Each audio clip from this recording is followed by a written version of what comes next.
Welcome to the Deep Dive. We're here to really unpack the research and stories that matter to you. And today, well, we're tackling something pretty heavy, really quite unsettling. Wrongful convictions, right here in the U.S. We're talking about what happens when innocent people like you or me, end up behind bars. Yeah, and our mission today, for you listening, is to sort of pull out the key insights from the sources we've looked at. We want to understand the sheer scale of it all, what causes it, the real human cost, and importantly, what we can actually do about it. Just think for a second. Waking up, you know you're innocent, but suddenly you're accused. Your life just completely turned upside down. Exactly. It's terrifying. It is. And that awful thought, well, it's reality for way too many people. And that's really why this is so crucial for all of us, isn't it? It's not just about isolated cases. This digs into the bedrock of our justice system. Can we trust it? Does it protect the innocent? So, okay, let's get into it. The numbers here, they're staggering. This isn't some kind of rare event, you know? It's a real systemic problem. We're looking at over 3,175 people in the U.S. exonerated since 1989, officially cleared. Yeah, over 3,000. Proven innocent after being convicted. Just let that sink in. And the human cost behind that number, it's immense. Collectively, those individuals lost more than 27,000 years in prison. 27,000 years. Yeah. If you average it out, it's almost 16 years per person. 16 years. That's a huge part of someone's life just gone. Absolutely. And this isn't just the ones we know about, the exonerated ones. Some estimates suggest, and this is chilling, maybe 6% of people in state prisons could be innocent. Maybe 4% on death row. Wow, 6%. Even the more conservative research, looking just at violent crimes, puts the error rate somewhere between 1% and 4%. So even at the low end, 1%. Yeah. Think about the total prison population. That's a lot of potentially innocent people. That idea. Innocent people locked up right now. It's deeply disturbing. So the big question is, how? How do these terrible mistakes even happen? Well, what's striking from the research is that it's rarely just one single slip-up. It's usually systemic issues, a combination of factors, multiple failures lining up. Right, not just one isolated mistake, but the system itself failing. Exactly, like a domino effect. One error can cascade and lead to a wrongful conviction. That makes sense. It means fixing just one thing might not be enough. So what are these systemic failures? What are the main culprits? Well, if you break it down into categories, the stats are pretty shocking. They show how those dominoes fall. Okay, like what? I know eyewitness mistakes are often mentioned. Huge factor. A massive 63% of the Innocence Project exonerations involved eyewitness misidentification. 63%. Yeah. And it gets even trickier with cross-racial IDs. Our memory, especially under stress, it's just not a perfect recording device. Not like a video camera, right? Okay, what else? Then there's flawed forensic science. That showed up in 52% of cases. 52. So more than half. Yeah. We're talking about faulty techniques or misapplied science. Not necessarily modern DNA, which is generally reliable, but older stuff like bite mark analysis or microscopic hair comparisons, things once thought solid, now known to be unreliable. So not deliberate fraud necessarily, but just bad science presented as fact in court. Often, yes. Or science that's overstated, presented with more certainty than it warrants. Then you have false confessions. Nearly 29% of exonerations involve someone confessing to a crime they didn't do. Wow.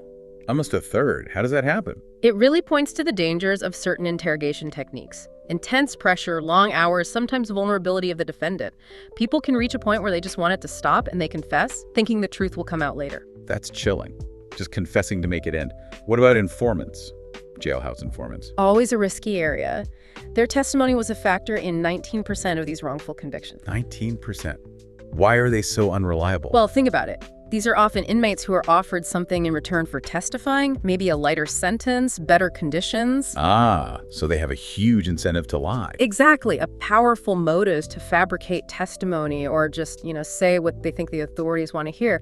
It's incredibly dangerous. So they're basically selling testimony. Okay, and the last big one, official misconduct. That sounds serious. It is. It's a fundamental breakdown. We're talking about police or prosecutors hiding evidence that points to innocence or maybe coercing witnesses. It's a major factor. In fact, 2018 saw a record number of exonerations linked directly to this kind of government misconduct. Hiding evidence. That's deliberately undermining justice. Absolutely. And it just reinforces how these aren't isolated incidents, but deep-seated systemic problems. Okay, we've covered a lot of the how. with statistics showing these systemic issues. But behind every statistic, there's a person, a real life completely derailed. Let's maybe shift from the numbers now and talk about some of the individuals who've lived through this. Yeah, because these stories, they're not just tragic, they often highlight exactly which part of the system failed.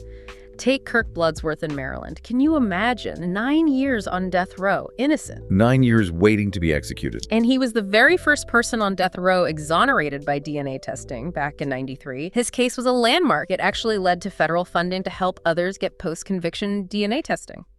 So his nightmare sparked real change. Incredible. A terrible ordeal leading to something positive. Who else? Then there are Henry McCollum and Leon Brown, brothers. Teenagers when they were sentenced to death in North Carolina. Teenagers. Yeah. They spent 31 years locked up. 31 years. Before DNA finally proved they were innocent in 2014, they eventually got a $75 million settlement, largest ever in the U.S. for wrongful conviction. But, I mean, can money ever truly compensate for losing your entire youth, most of your adult life? No amount of money can buy back that time. It's just devastating. And Anthony Graves in Maxis. 18 years he spent on death row before being cleared. He got $1.4 million, but significantly, his case actually led to the prosecutor being disbarred for hiding evidence. That's rare, isn't it? Accountability for the misconduct. Very rare, but it shows the level of misconduct that can sometimes happen and the length of time.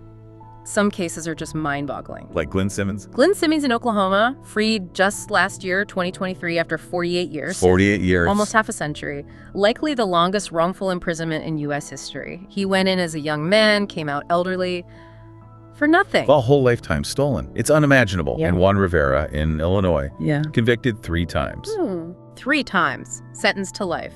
It took until 2015 for DNA to clear him, and he received a $20 million settlement.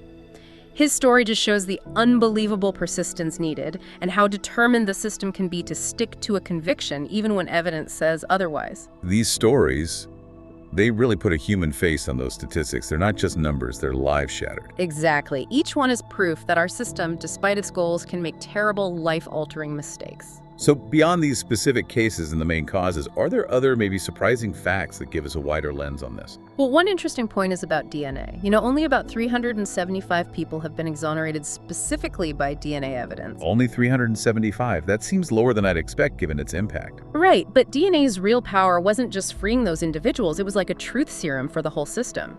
It showed, scientifically, how unreliable other types of evidence could be, like eyewitness accounts or old forensic methods we talked about.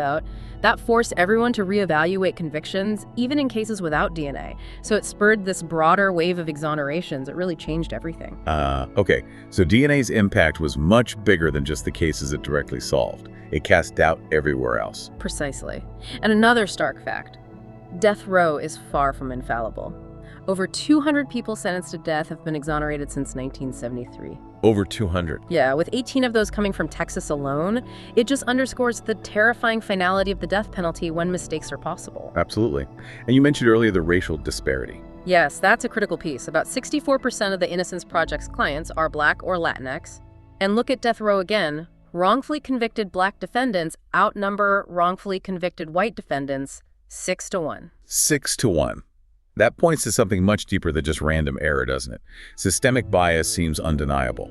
It certainly suggests that, yeah. And think about this observation from a former NYPD detective. He said something like, over 50 people can be involved in one wrongful conviction. 50 people. From the initial officers to detectives, forensic techs, prosecutors, defense attorneys, judges, jurors.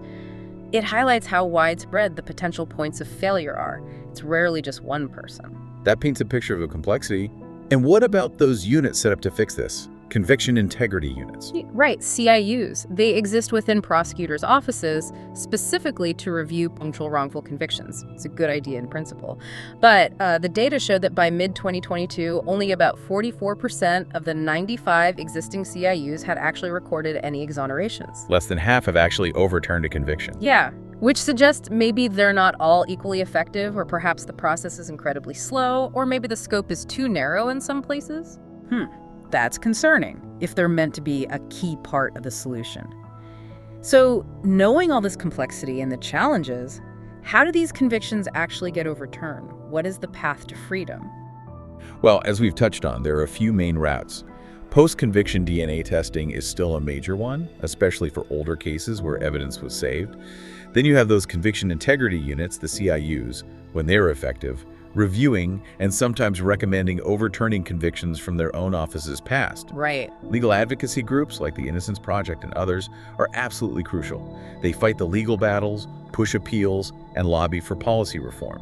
And, sometimes it's public attention, a documentary, a book, investigative journalism that can put pressure on the system to take another look. Definitely. Media can play a big role. But there's a significant legal hurdle that often stands in the way. It's a Supreme Court case from 1993, Herrera v. Collins. Okay, what did that ruling say? Essentially, the court ruled that simply presenting new evidence of innocence on its own isn't always enough to get you a federal appeal hearing.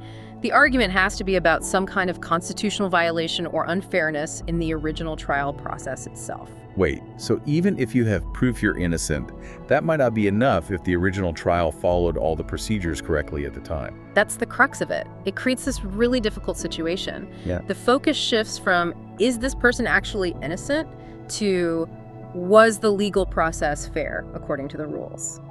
It raises a fundamental question. Should procedural correctness trump actual innocence? That's a really tough question. Actual innocence versus following the rules. Yeah. Which brings us back to why this matters so much to you listening right now. Why is awareness and reform so vital? Because, as we've seen, these aren't just isolated tragedies. They shake everyone's faith in the justice system. And they cost a fortune. Taxpayers foot the bill in the billions for investigations, trials, imprisonment, and eventually settlements. But beyond that, think about the exonerees themselves. Freedom isn't the end of the story. Right, you mentioned the ongoing struggles. Yeah, many suffer from PTSD, struggle to find jobs, have serious health problems, face social stigma. They fought for years for freedom, only to face a whole new set of challenges. It's heartbreaking, really. You have to ask, are we doing enough to help them rebuild their lives? It sounds like a second punishment almost. It can feel that way, and that's why systemic reform is so critical. We need better eyewitness ID procedures, real oversight for forensic labs. We need laws that mandate prosecutors turn over all evidence, especially evidence that could point to innocence. We need CIUs that are truly independent and well-resourced, and everyone needs access to good legal help, not just those who can afford it. So there are concrete things that can be done, which leads to the final point. What can you, our listener, actually do? How can you help drive justice? Well, one direct way is to support organizations like the Innocence Project or local innocence organizations in your state. They do incredible work. You can help fund the research, provide free legal representation for people who desperately need it but have no money, and you can advocate for specific policy changes where you live. Like what kind of changes? Things like laws requiring police to preserve biological evidence for potential future testing, or laws that regulate forensic labs to ensure they meet scientific standards, or rules about how long someone can be interrogated to help prevent those false confessions. Those sound like practical steps. And beyond donating or advocating for specific laws, share these stories, talk about this issue. The more people understand the problem, the more pressure there is for change. Support civic education so people understand how the justice system works and how it can fail. And maybe mark your calendar. October 2nd is International Wrongful Conviction Day. It's a great opportunity to make your voice heard. This has certainly been a sobering, but I think really important deep dive.